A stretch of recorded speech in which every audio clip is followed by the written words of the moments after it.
All right, we will wrap up chapter 7 now. I'm starting with some of the behavioral strategies. So again, we left off the last one talking about a good weight loss program, and it highly is effective if it includes these behavioral strategies. All right, so what are the health shifts that need to happen? Again, these kind of go along with the dietary guidelines. So more fruits and vegetables, half need to be whole grains, consuming dairy products, but the low fat dairy, plant-based proteins, nutrient-dense options, which decrease the added sugar, decrease the saturated fat, and decrease the sodium. So consuming no sugar added beverages, which is one of the big ones. Portion size, really important, especially with the non-nutrient dense. So again, it's okay to kind of treat yourself, but in moderation and in small quantities. And then meet those physical activity guidelines. So mindful and intuitive eating. Mindful eating, just what's meant by that is being cautiously aware of the entire eating experience. So from food prep, as far as how much butter or sugar or salt may be being added to some of the foods, to the consumption. So again, eating slowly so that you have time for your brain to comprehend that it's full and it's okay. Those portions. Recognizing and respecting everything in between. So some of the hunger cues, again, the difference between appetite and hunger. Like, are you really hungry or do you just want to eat? Is it a habit? Again, that satiety of feeling full, so adding some flavor and taste, just all of that that goes in there. So being mindful about it. Whereas mindless eating just focuses on making the healthier choice the easier choice, which is rarely what it's going to be. So maybe you just grab something that's nutritious but doesn't really taste good, so then you're probably going to grab something later that makes you feel better. So again, just being mindful about what we're eating. So some of these triggers here, so if we have our behavior triggers, again, just questions to think about. So why am I eating? What am I eating? Again, am I consuming nutrient dense? Am I the right kind of food? When am I eating, as far as throughout the day? Eating right before bed is not a great idea. It doesn't give you time to use up that energy. How am I eating? So are you hurried and on the go? So you're eating real fast, or are you taking your time? Where are you going to be eating? And then how much am I eating? So there's portion size. So again, all good questions for that mindful eating. And now here's kind of this blue zone, power 9. So places that you kind of want to be for healthy living. So your environment. So live where physical activity is promoted and it's easy to get out and do. Have a sense of purpose in their lives. Stress reduction behaviors. So typically East Coast is a little bit more high pressure, high intense. West Coast, Midwest, a little bit more laid back. So things like that. Eat smallest meals in the late afternoon or early evening, and don't eat more for the remainder of the day. So kind of stopping that food. Again, not eating real late at night. Increasing our fiber and our plant protein, so beans, animal meat only, about 5 times a month and in small quantities. Drinking in moderation, having a faith-based community, prioritizing family, and interact with social circles. All of that helps provide what is referred to here as this blue zone power 9, that are 5 or 9 things that have been shown to be beneficial in eating right and staying healthy. So altering your environment. So just kind of going through these. So this could be things like cover the desserts. There's some truth to out of sight, out of mind. So again, don't buy the foods at the store that you're tempted to eat. Just don't have them, then you're not tempted. Keeping produce visible, so have the fruit basket out on the counter, not the little container of M&Ms or something like that. Optical illusions here with portion sizes. This is really, true if you think about it. This is the same portion of pasta here, but if you're eating it on this large dinner plate, it kind of gives you the idea you're not eating a whole lot. So then, you're more likely to maybe eat more or overeat. Whereas if you put it on a smaller plate, it looks really full. Again, it kind of tells your brain, well, I'm really eating a lot. So again, just switching up your plates, something simple like that can really be beneficial. Some other behavioral strategies. So ideas about chain breaking. So this separates behaviors that tend to go together. So again, whenever you sit down to watch TV and you eat popcorn or a bag of potato chips, so again, break that habit. If you go to watch TV, again, don't take the potato chips with you. Take some blueberries or something more nutritious.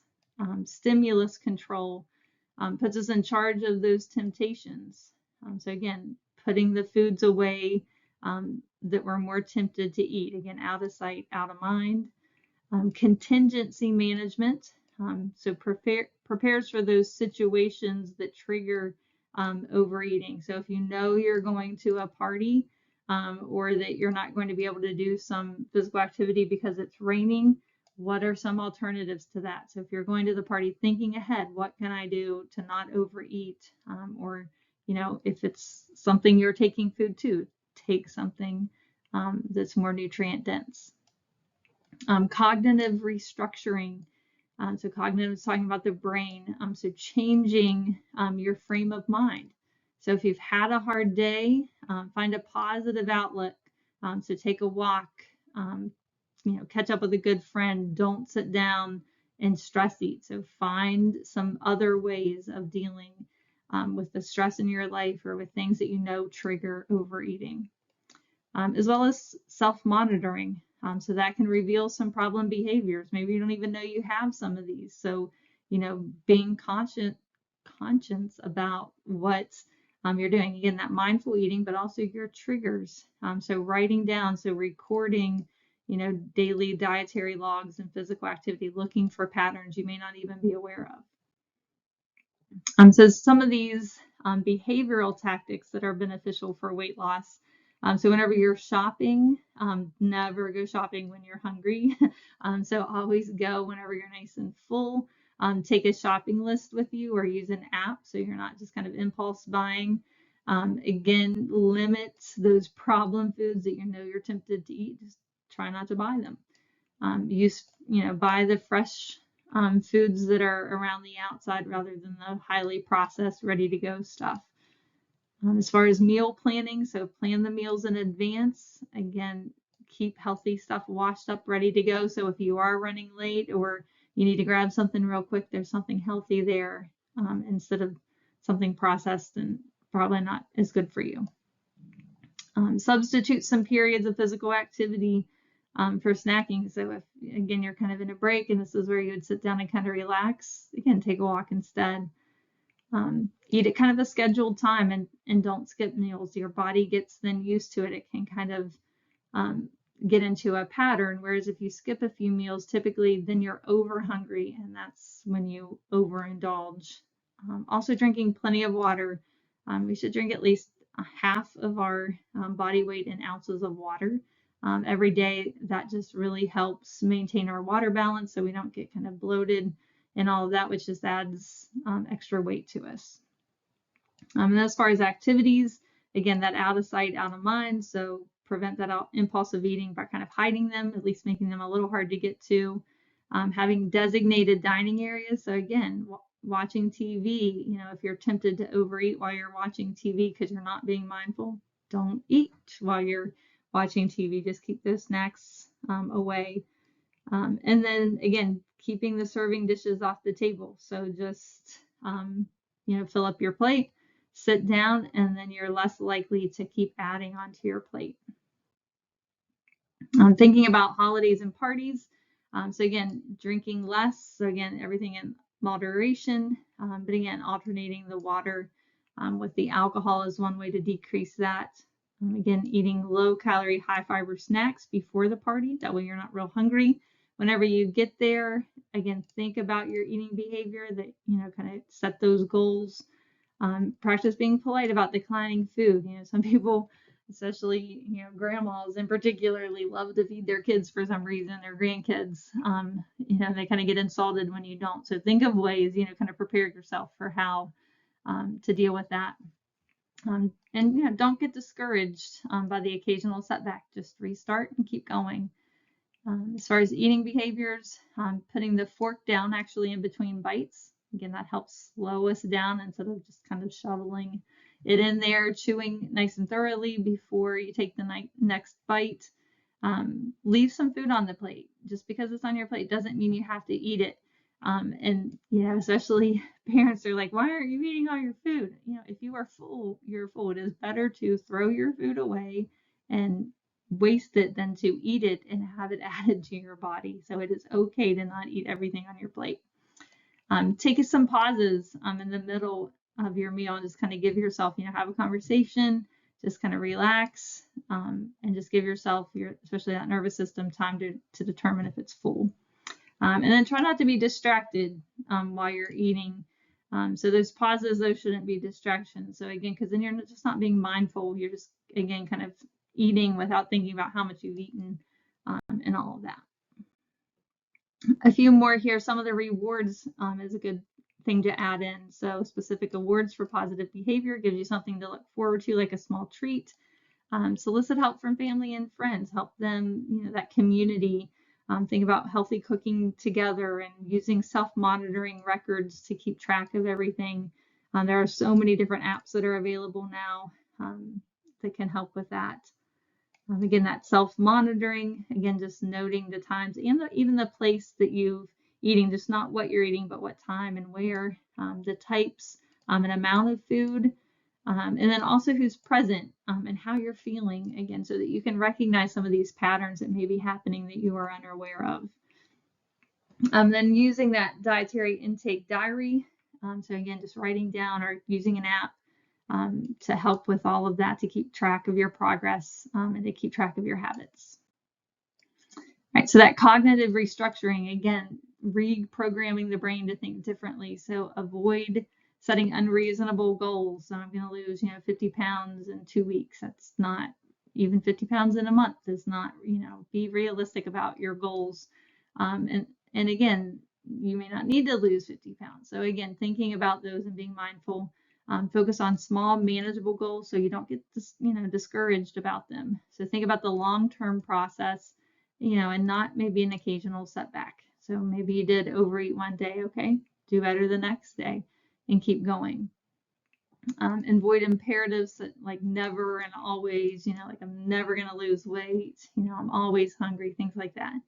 And then counter those negative thoughts with positive. So if you start having, negative thoughts that, you're just not making the progress, think about something positive. What have you gained? What has changed? And focus on that.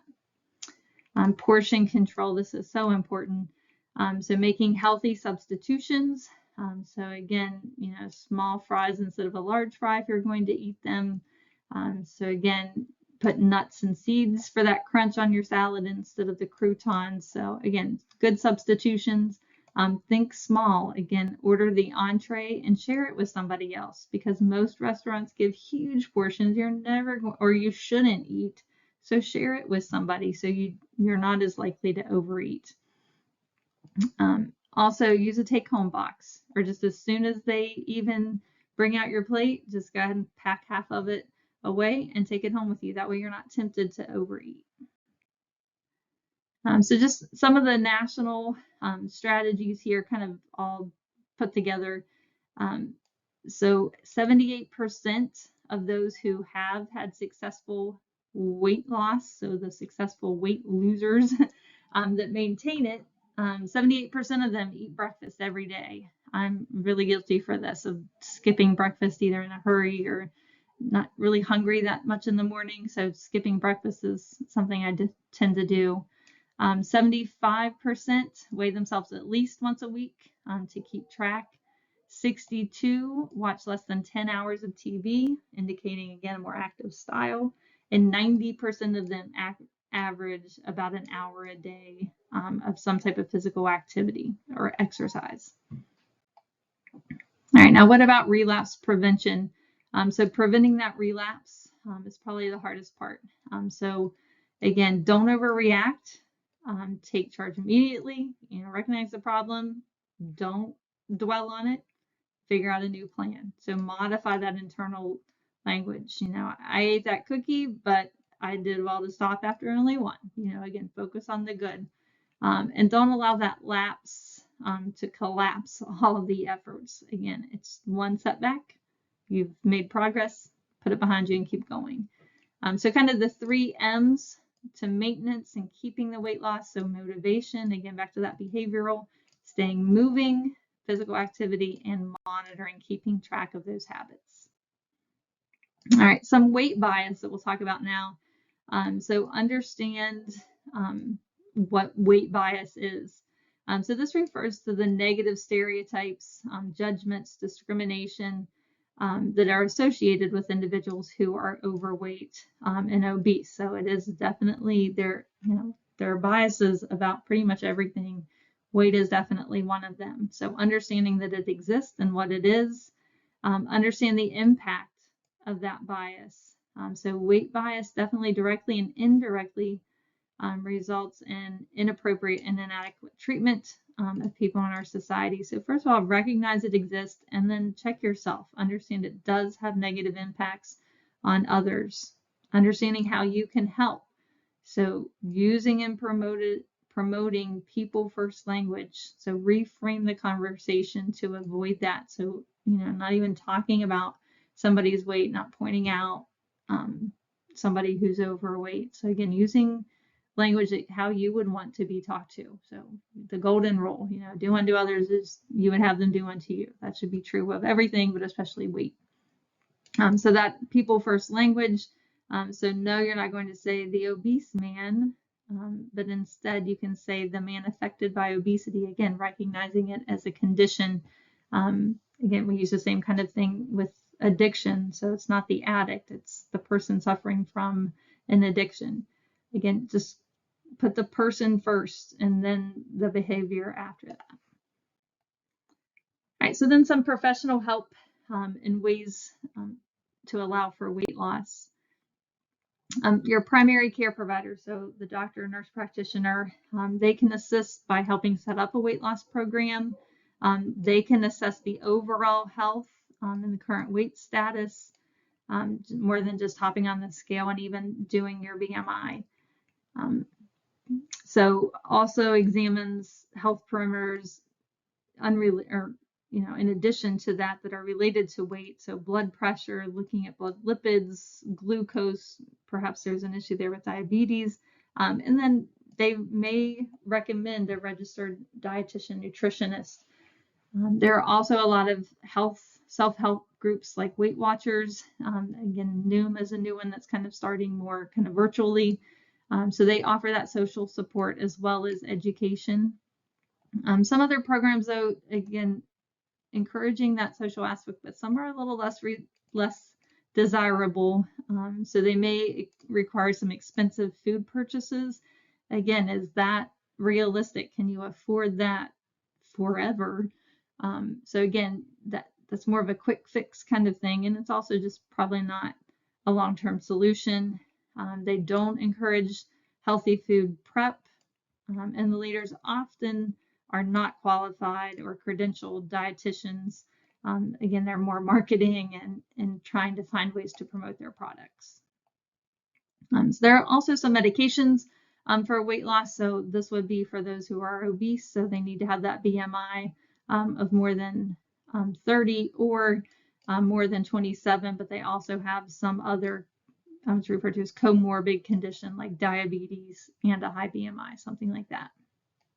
So some of the medications, Orlistat helps reduce fat digestion by about 30%. So it inhibits that lipase enzyme. So essentially the lipids that are coming in are not digested. So they're excreted and released in the feces so that they're not being absorbed. Phentermine helps suppress appetite. And then glutide slows down that gastric emptying.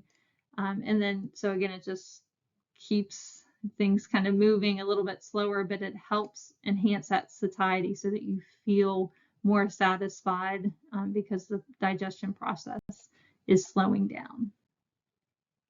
Here's just showing how the orlistat works. So again, typically the lipase enzyme would come in and it would break down the triglycerides. So each fatty acid would be released, and then you'd have one monoglyceride here that still has the glycerol molecule. Now with orlistat, what happens is that drug binds to the enzyme, the lipase enzyme. So now the triglyceride doesn't get broken down, and it's going to get excreted through the through the large intestine and then through the feces. Now treatment of severe, first of all, the criteria is greater than 40% or greater than 40 BMI, or weighing more than 100 pounds above the healthy body weight. And then traditional diets and medications have failed. So this is not the first line of treatment. This is after multiple attempts have been made to do something else. So they may use a very low calorie diet, so known as protein sparing modified fast. So only about 400 to 800 kilocalories coming in per day, and usually that's in some type of liquid form. And it's administered under strict medical supervision because this is not, this is very low in nutrients, so it needs to be monitored. Intermittent fasting, we're hearing a little bit more and more about this. So this cycles days of normal eating with days of eating little to nothing. Again, this is relatively new, lots of stuff out on the internet, but still not a lot of research about it. But again, other ways that I've heard this too is only eating for so many hours during the day. That's also referred to as intermittent fasting. Not exactly the same thing here. So this would be, eating 2 days normally and then take a day of not eating, or eating very small amounts and then eating 2 days. And then, so that's more what that intermittent fasting is. Again, other ways I've seen it is just eating between like noon and 8 o'clock every day, and then nothing in between that. Some other options, so Aspire Assist. This surgically places tubes to drain portions of the stomach contents after a meal. Bariatric surgery, this reduces the stomach capacity. So this is only for individuals who are have the BMI more than 40 or more than 35 with some other condition as well, again, like diabetes. Liposuction, also called a lipectomy. This is surgically removing some of the fat through a tube that's inserted under the skin. So the gastric bypass surgery, so essentially what happens here, a small pouch is created that limits the amount of this that the stomach can hold. So it continues to make the digestive juices, but fewer calories and nutrients are absorbed because now essentially it is bypassing the small intestine. So again, essentially so before surgery, again, food comes in, goes through the stomach, goes through the small intestine and gets absorbed, and there we go. What happens in gastric bypass is it comes down, and then essentially we are bypassing the small intestine. So it just goes kind of to the ending part here of the small intestine. So since the food doesn't go through the entire small intestine, less is absorbed, so less calories come from it. So the benefits, there's a greater weight loss than the gastric band that's added. So you don't have to use any foreign objects that are making the stomach, actually limiting the size of the stomach. However, the limitations, again, increased risk of surgery-related issues, can have a longer recovery, and it is difficult to reverse, and then those nutrient deficiencies may occur. So unlike the band, if they can just then be removed, again, this bypass, it's hard to unbypass the small intestine. There's also a plication. So this is where the stomach volume is reduced to approximately 80% by suturing, so essentially cutting the stomach and then stitching it back together. So it's literally making the stomach smaller. So that's the plication. It usually takes, so it's going to increase satiety because your stomach feels fuller with less food, but it still takes time for that to happen. And then also this procedure takes anywhere between 40 minutes to a couple hours, depending on some other factors as well. Some of the benefits, so increased weight loss over the gastric band, again, not changing the intestine, we're not bypassing anything. So it does have a relatively rapid recovery period, so it's not quite as long. However, the limitations, again, it cannot be reversed. So there is an increased risk of acid reflux to where the food would go back up into the esophagus. And there can be some deficiencies because, again, you're limiting the size of the stomach, so that decreases the acid, which can cause some problems. There's also an allele transposition. So in this case, it's a metabolic procedure, again, usually for those who are overweight and have type 2 diabetes. So the part of the small intestine is actually relocated from one end to the other. So the benefits of this is it provides that glycemic control over some other procedures. It's considered key to managing the twin epidemics of obesity and diabetes. The limitations, though, it is a long operation, so it does take a while to move one part of your small intestine to another part of your small intestine. So again, essentially what is happening is, so now whenever the stomach goes down, it's actually coming into a new location. So we're kind of moving around parts of that small intestine. Laparoscopic adjustments in gastric banding, kind of already mentioned this one, but and some of the benefits of the others over this. But essentially here, this inflatable band is actually placed on the top portion. So again, you see kind of this pouch, and it's literally just going to put a band here around it. So that limits the space available for the food.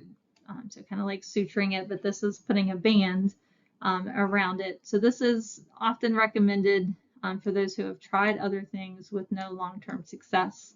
It's pretty quick as far as the procedure. It can be reversed by removing it, and it has the lowest of the risk for deficiencies in vitamins and minerals. However, some of the limitations, there is less weight loss with this than with the other ones that we've talked about. And it can be a little challenging because of all the steps involved. That band could slip, so it has to be constantly kind of followed up to make sure it's in the right place. The vertical sleeve gastrectomy, about 80 to 85% of the stomach is actually removed, and it creates a smaller stomach pouch. So this limits the food that's consumed because, again, they feel fuller faster. They're most often done on people who are too heavy to safely or have the other types of weight loss surgery. So the benefits of this, again, a fast procedure, safer than the other ones that we've mentioned. However, like some of the other ones, it cannot be reversed, and weight loss is typically a little slower than others. But again, essentially, it's just cutting off a piece of the stomach and completely removing it. All right, so then a few treatments here for the opposite end of the spectrum. So underweight. First of all, underweight is considered by a BMI of less than 18.5. This is a little less precise, though, than what the 30 is for obesity. The condition is less studied, mainly because less effects, as we had seen from the stats. Obesity is much more common. It's also associated with an increased death rate and can require some medical intervention. Some causes for this, different conditions like the celiac disease, where the microvilli are flattened and they can't absorb food. Cancers are another one. Excessive dieting or physical activity. Some genetic factors, again, a high BMI or high basal metabolic rate as well. Internal and external satiety. are irregular, so some hormone imbalances, again, that rate of metabolism, and some psychological traits as well. Any of these or a combination can cause them.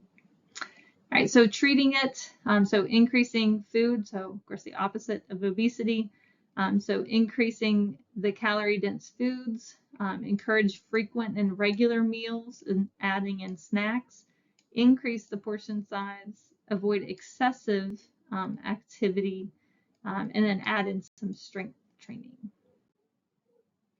Right, so gaining weight is muscle and not fat. So this combination of nutritious dieting and strength training is needed to gain weight as muscle.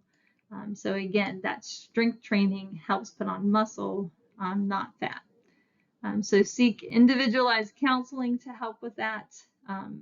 Sports dietitians are really good, or a certified athletic trainer. As far as this, so consume high quality proteins, those that have all of the amino acids in them, but do that immediately before and then right after strength training. That provides plenty of amino acids to build lean muscle mass.